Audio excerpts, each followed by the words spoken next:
Madam Clerk. Aye.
Are we ready?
Members of the Senate and House,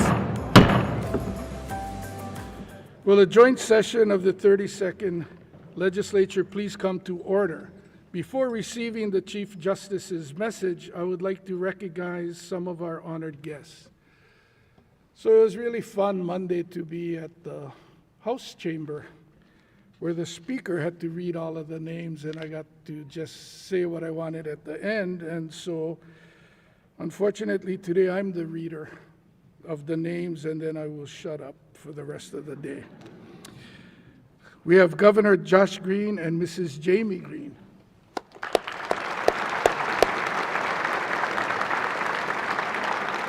And we have Representative Nakamura and Senator Ihara presenting the lay.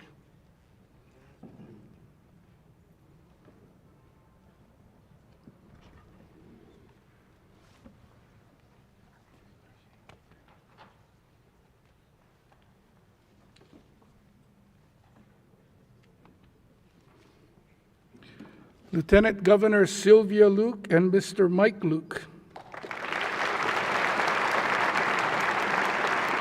Senator Henry Aquino will be presenting the lay to the Lieutenant Governor, and Representative Morikawa to Mike.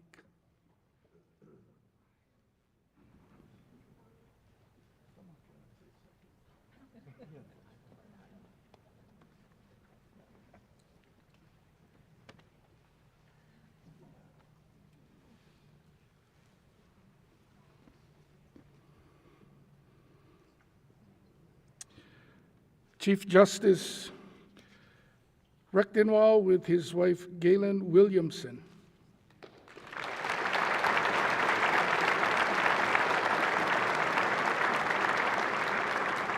We have Senator Gabbard presenting the lay.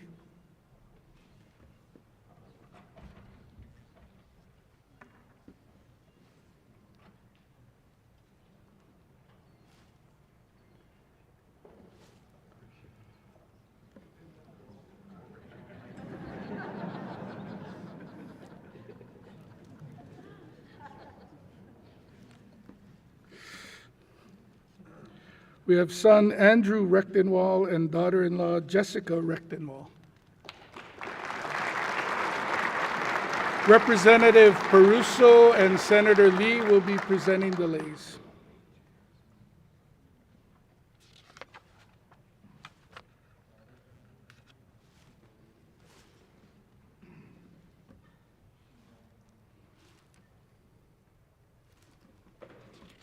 Please join me in welcoming other distinguished guests joining us in the Senate chamber this morning.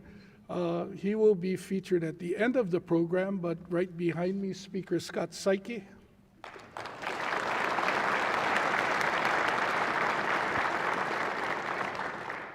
Former Governor John Waihee III.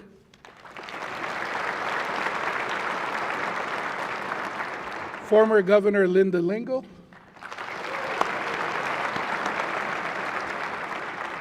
Members of the Hawaii State Supreme Court, Associate Justice Paula Nakayama.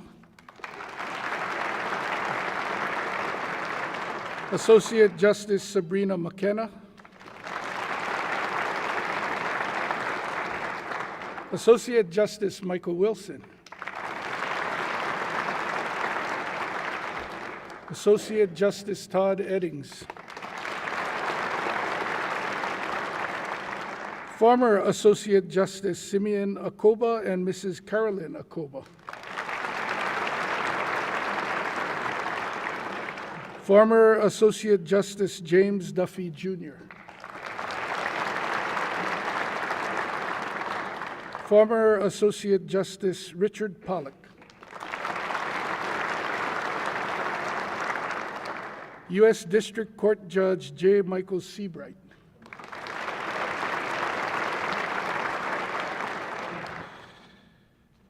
U.S. Magistrate Ram Trader. U.S. Attorney Claire Connors and members of the law enforcement community, including the Office of the Adjutant General and the County Chiefs of Police and prosecuting attorneys. Please rise.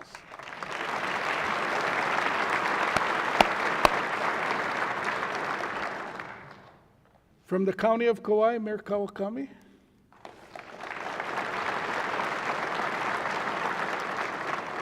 Administrative Director of the Courts, Rod Miley.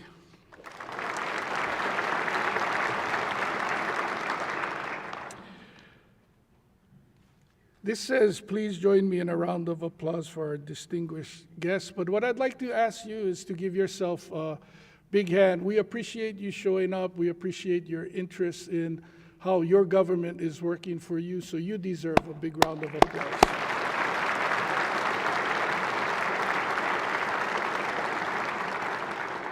The chair hereby appoints the following legislators to escort the Honorable Mark E. Rechtenwald, Chief Justice of the Hawaii Supreme Court, to the rostrum.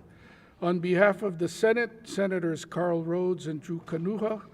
On behalf of the House, Representative David Tarnas and Representative Lauren Matsumoto.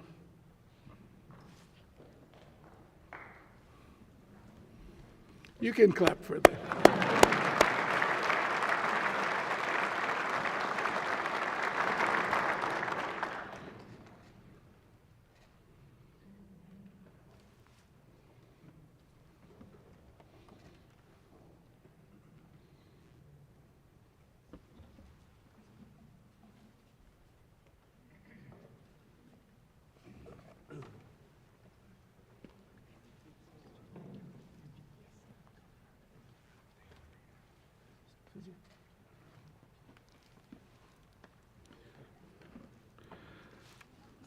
The chair hereby requests the following legislators to present a lei to the Chief Justice. On behalf of the Senate, Senator Michelle Kidani, and on behalf of the House, Representative Linda Ichiyama.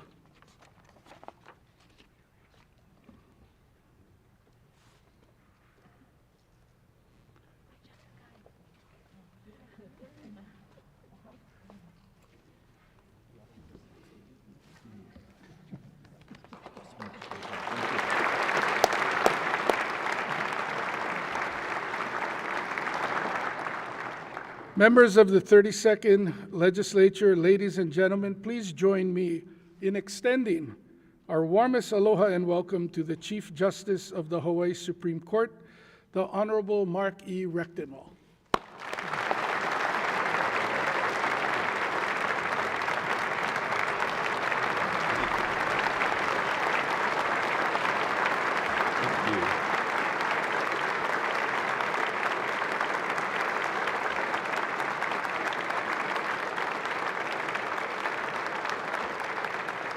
Thank you. Thank you so much.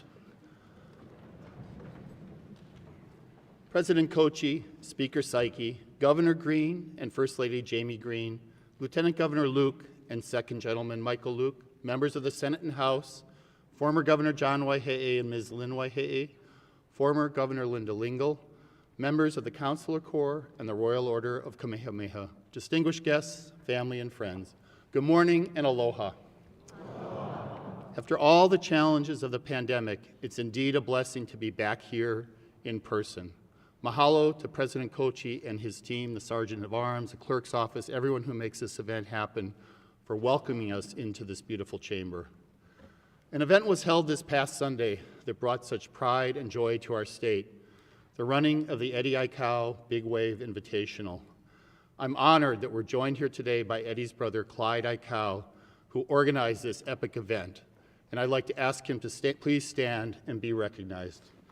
Mr. Clyde Aikau.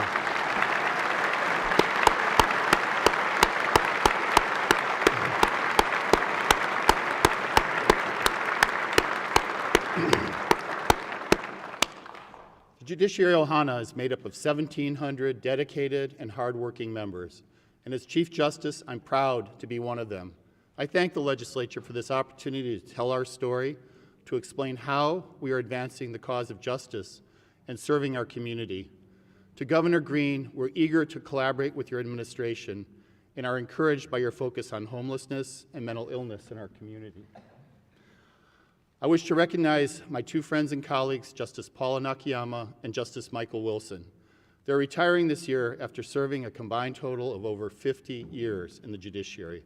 Would they please stand so we can recognize their outstanding contributions to our state?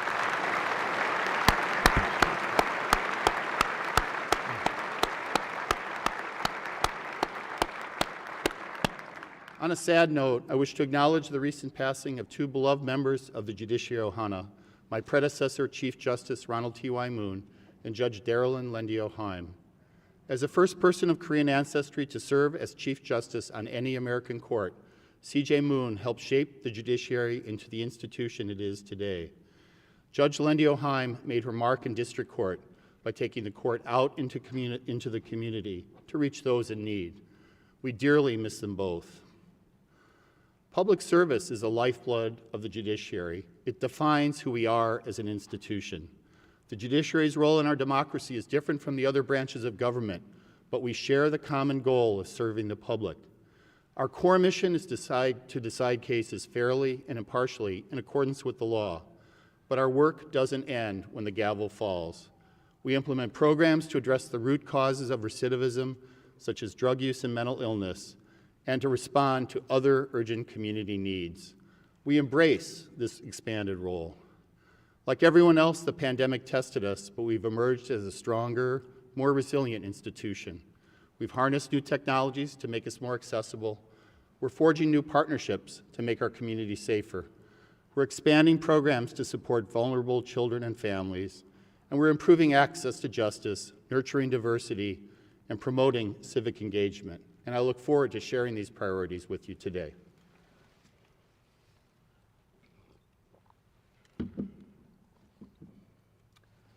The pandemic created immense challenges to a court system accustomed to conducting business in person. Despite personal hardships, our judges and staff have always met those challenges and kept providing justice to our community. I want to thank our chief judges, Lisa Ganoza, Mark Browning, Peter Cahill, Bob Kim, and Randall Valenciano for their leadership. But it is truly a team effort, and I would ask all the members of the Judiciary Ohana here in attendance today to stand and be recognized for keeping the judiciary strong. Please stand.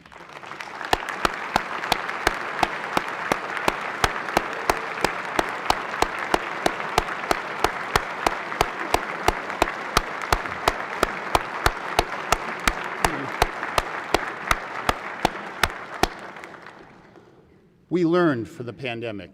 We could not meet in person, so we harnessed new technologies to conduct proceedings remotely. Instead of having to miss work, people can now appear in a traffic infraction case by simply using their phone. Since the pandemic began, we've held more than 500,000 remote hearings, and this number is rapidly climbing. We also started an e-reminder service and have sent more than 24,000 texts and emails to notify parties of upcoming court dates. Guess what happened? The appearance rate has significantly increased and is now almost 90% in Oahu District Court.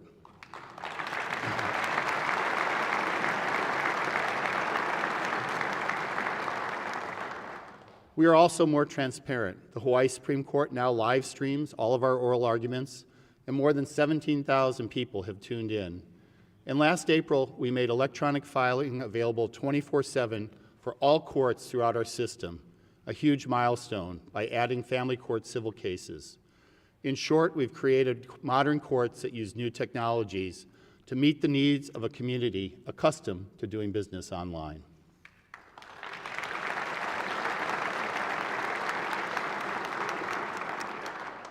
In his opening day speech, Speaker Saiki said the Sesame Street word of the day was cooperation. Indeed, the pandemic demonstrated the importance of partnerships, working together with others to achieve far more than we could do on our own. When the pandemic hit, there were predictions that there would be thousands of evictions, a literal tsunami, but that didn't happen. One big reason why is because the legislature enacted Act 57, which required eviction cases to go to mediation. It was a win-win for both landlords and tenants. It kept people in their homes while treating landlords fairly. Statewide, over 85% of the 1,600 cases mediated were settled without going to court. And here on Oahu, 85% of the settlements resulted in tenants remaining in their homes.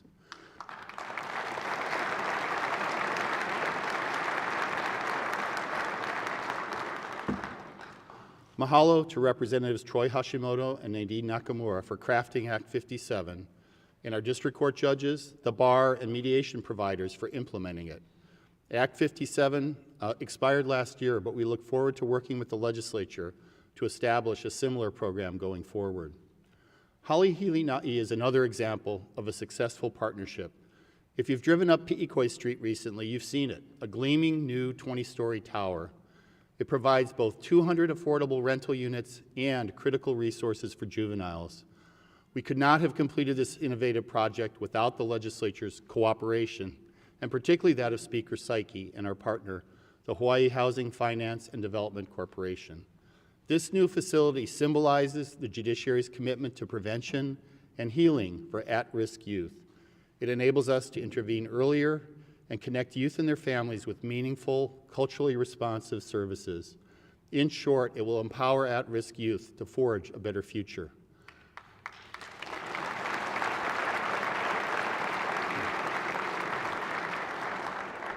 The new Wahiawa Civic Center, which will house the Wahiawa District Court and probation offices, is another multi-use project that will provide much-needed benefits to the community. Mahalo to Senator Donovan Dela Cruz for having the vision for this project.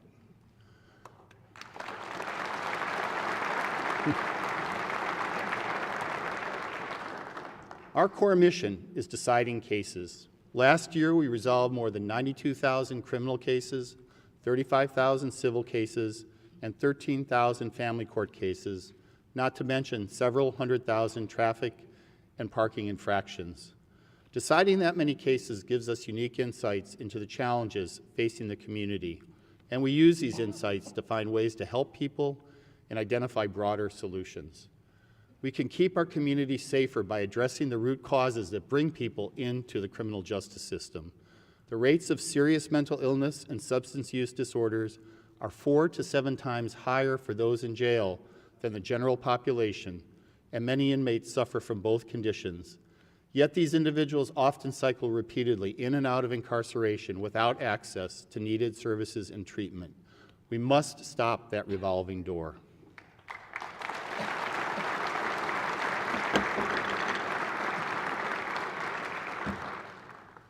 One answer is treatment courts.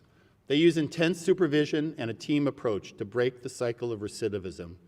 From our groundbreaking girls' court to our drug, mental health, and veterans treatment courts, we've developed specialized programs that enable participants to overcome deep-seated challenges and lead productive lives. Building on this success, the legislature last session approved funding for women's court. It recognizes the simple fact that women experience very different pathways to criminal involvement than men. Women in prison are 80 to 90% more likely to have extensive histories of trauma, such as sexual or physical abuse.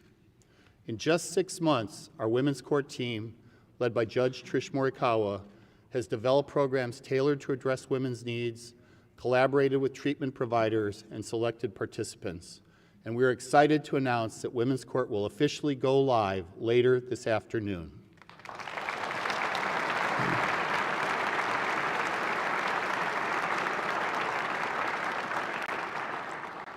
Mahalo to Judge Mark Browning for having the vision for Women's Court, and to the Women's Legislative Caucus for its support, and in particular, Representative Linda Ichiyama and Lieutenant Governor Sylvia Luke.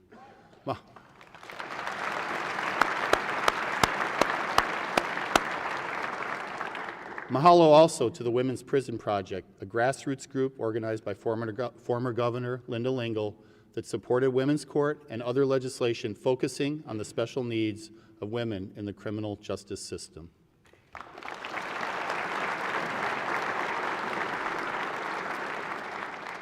Homelessness. We see it around us every day. People in makeshift tents lining the sidewalk, in parks, and at beaches. Indeed, right outside this building. I bet that for many legislators here, it is the #1 concern voiced by your constituents. We know there are no simple solutions, and no branch of government can hope to address homelessness on its own. But the judiciary is combined to doing our part to find more effective solutions. Our community outreach court represents a novel approach that has achieved positive results. The court focuses on nonviolent individuals who are houseless or on the verge of becoming houseless and who have pending matters for minor offenses. Participants agree to perform community service to resolve those matters and are matched with service providers who assist them in obtaining housing, mental health and drug treatment, and other services. Community Outreach Court is unique in that teams go out into the community, sometimes tent to tent, to find participants to enroll, and the court itself travels to convene where those in need live. More than 465 individuals have completed the Outreach Court program, 7,600 cases have been cleared, and 5,600 hours of community service have been completed. We're holding community outreach court on Oahu and Waianae, Kaneohe and Kaka'ako, and on Maui and Kihei, and we plan to expand the court to Waikiki.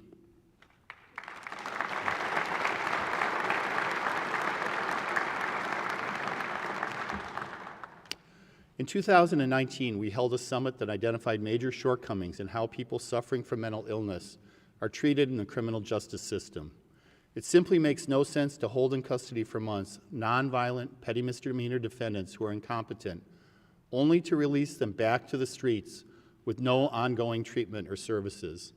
The legislature responded by passing Act 26, giving those offenders the chance to obtain treatment rather than having them languish in custody.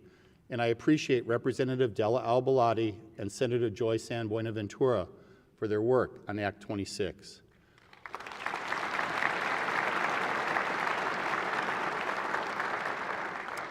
In the short time since it was enacted, the state has saved over $8.5 million due to reduced incarceration and state hospital costs. Over 70 defendants have been discharged and linked to services, and more than 25 have received an extended commitment for treatment. We should build on that success and consider diverting other nonviolent individuals with mental illness.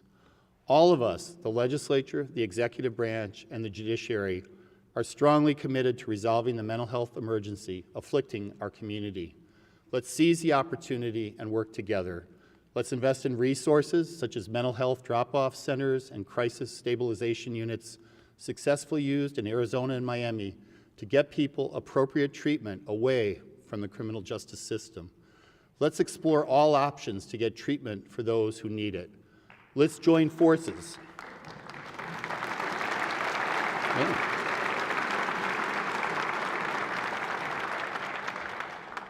Let's join forces to find more effective solutions.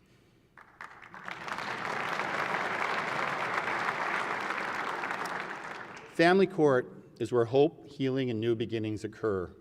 It's where the profound impact of our expanding role in providing essential services can most clearly be seen. Reducing the detention of minors has been a critical focus of the family courts. Almost all of the minors in the juvenile justice system are themselves victims of abuse and trauma. Research shows that placing them in detention often inflicts additional harm, which can spiral into more serious offenses. Our reforms, which have been underway for more than a decade, focus on detaining youth only when necessary for public safety and diverting the others into appropriate supervision and treatment. These efforts have been a resounding success. We've drastically reduced the number of juveniles held in detention while enhancing public safety. In the last 15 years, the number of juveniles admitted to secure detention or committed to the Hawaii Youth Correctional Facility has dropped by more than 80%.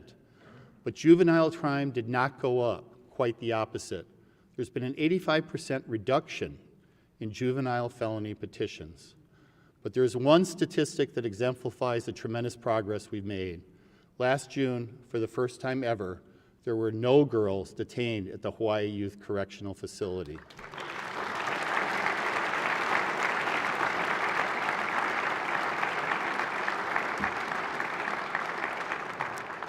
You cannot do better than zero. The pandemic was particularly hard on our state students. Many faced obstacles to participating meaningfully in classes. Our truancy court program is helping students who aren't attending school to get back on track. The key is early intervention. Our juvenile probation officers engage with students, parents, and counselors to resolve the issues causing students to miss school. These early interventions are highly successful in getting students back to attending classes, and only rarely are formal court proceedings required. From its start at Waianae Intermediate, the truancy court program has expanded to other middle schools with the goal of spreading further as resources allow. Family court is also targeting absenteeism in elementary schools and is currently working with the families of 88 students at 8 schools. I thank Judges Matthew Viola, Rebecca Copeland, Jesse Hall, and Darian Nagata for all those efforts on these initiatives.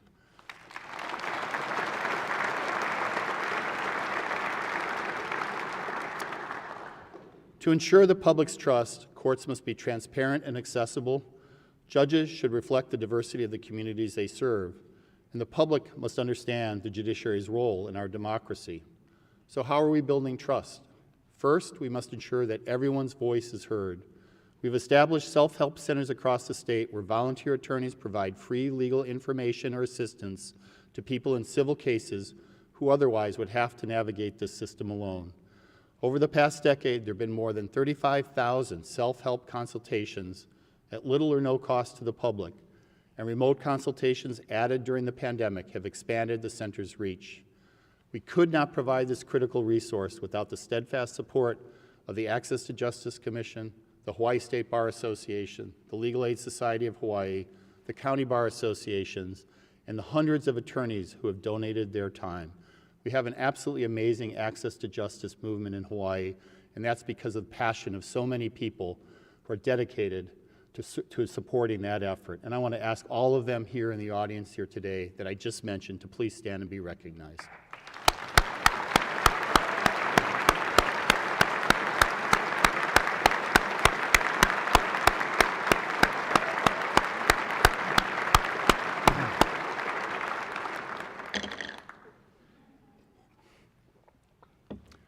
We must ensure that Olelo, Hawaii can flourish in our courts. We recently hired a Hawaiian language coordinator, and I thank Senator Carl Rhodes for his support of that position. One of the first projects she will tackle is to make foundational legal documents, our Constitution, key cases, and statutes, readily available in Olelo, Hawaii.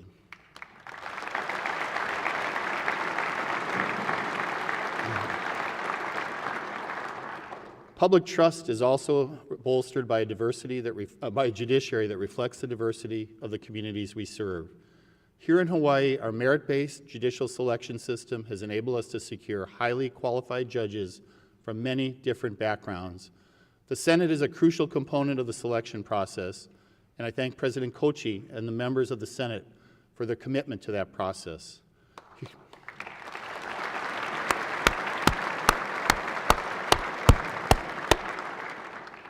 Here's one important sign of the progress we've made on diversity. I'm pleased to report that as of today, 49% of our full-time judges are women.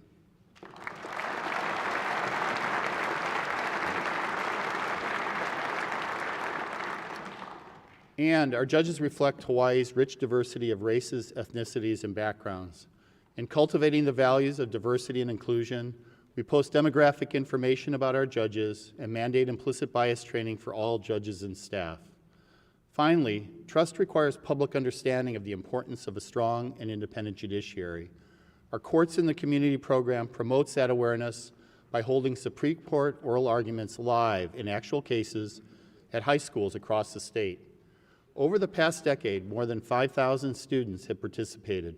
Just last month, we convened at Lahainaluna High School with over 300 enthusiastic high school students from Maui, Molokai, and Lanai. The energy in that gym was amazing. We're so grateful to the lawyers who volunteered their time to teach the students about the case, and I want to thank each and every one of them for their commitment. Thank you very much.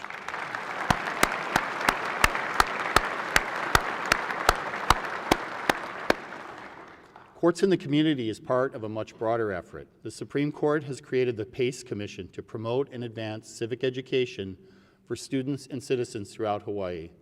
The commission, led by Chief Judge Lisa Ganoza and Representative Amy Peruso, recently hosted a free 3-day academy for high school students on Maui. They learned about the legal system, community involvement, and law-related careers. Mahalo to the American Judicature Society and its chair, Larry Okanaga, for supporting the PACE Commission, and to the William S. Richardson School of Law, the University of Hawaii Maui College, and the Maui County Bar Association for making the Academy such a success.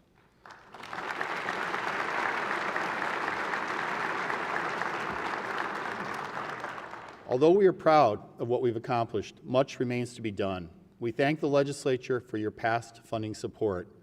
As we move forward, we respectfully ask for funding that will enable the judiciary to provide justice and meet our community's needs. For our operating budget, we're requesting a modest increase of 4.4% in the coming fiscal year and 4% the year after. Most critically, we're seeking restoration of funding for more than 30 positions statewide that were defunded early in the pandemic. We curtailed our budget requests during the pandemic and did everything we could to stretch our limited resources. But without restoration of funding, our ability to provide needed services is severely compromised. We're also seeking a new district court judge in the First Circuit to provide stability and continuity for rural courts on Oahu, funding for our programs in the community, including our new Juvenile Resource Center at Halihilina'i, and funding for court-appointed counsel, guardians ad litem, and to permit children to stay with their mothers undergoing residential treatment. Our capital improvement requests total $16 million, and they include fixtures and equipment for the new Wahiawa District Court and funds for essential repair and maintenance for our aging courthouses to keep the roofs from leaking and the elevators working. These requests reflect what we need to restore the services impaired by the pandemic and to forge ahead with new initiatives to serve the community, and we sincerely appreciate the legislature's consideration.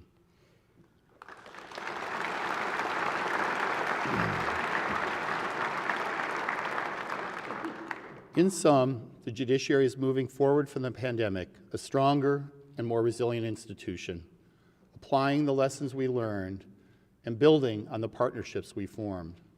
We've harnessed new technologies to make us more accessible. We're expanding programs to reach and assist vulnerable children and families. And we are raising awareness of the judiciary's critical role in our democracy. We are doing everything in our power to provide justice and serve our community. This past Sunday, in monster waves with 50-foot faces, the Eddie Aikau Big Wave Invitational was held at Waimea Bay. The contest honors Eddie Aikau, the legendary lifeguard and waterman who risked and ultimately gave his life to help others. Eddie's legacy is captured in the simple phrase, Eddie would go. Just as Eddie would go, the three branches of government must also be bold and courageous in finding solutions to the daunting challenges facing our community. Each branch must, of course, be faithful to the separate roles we play in our democracy, but we can still collaborate to find solutions. On issues such as homelessness and mental illness, the ideas are out there, the resources are out there, the will is out there. Let's dive in and find the way forward together.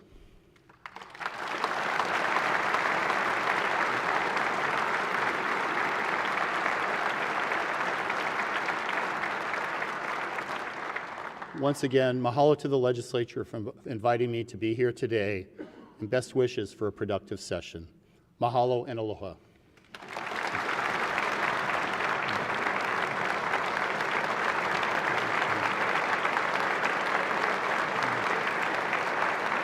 Thank you very much.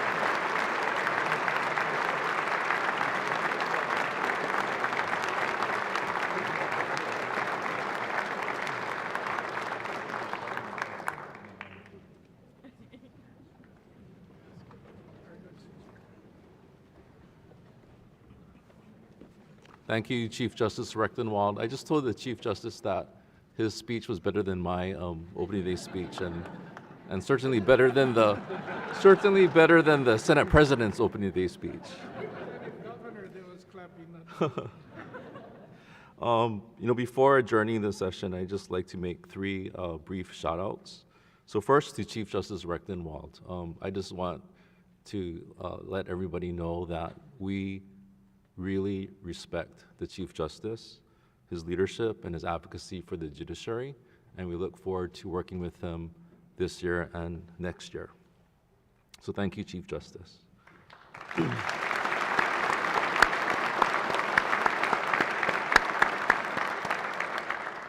As the CJ mentioned, we'd like to also do a shout out to all of the judges and the judiciary staff and community partners who we know have worked so hard throughout the pandemic. We know that you worked under severe constraints and limitations that were exacerbated by the need to balance due process.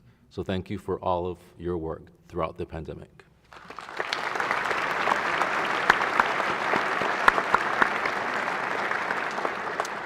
And finally, we'd like to do a shout out and thank you to our retiring justices, Justice Wilson and Justice Nakayama. And in particular, I'd like to just mention something about Justice Nakayama because from afar, I have just developed so much respect for her. And I know that after 30 years, she leaves a body of work that will endure because It is reasoned and practical and leaves us with a framework to solve problems in our state. So thank you to both Justice Wilson and Justice Nakayama.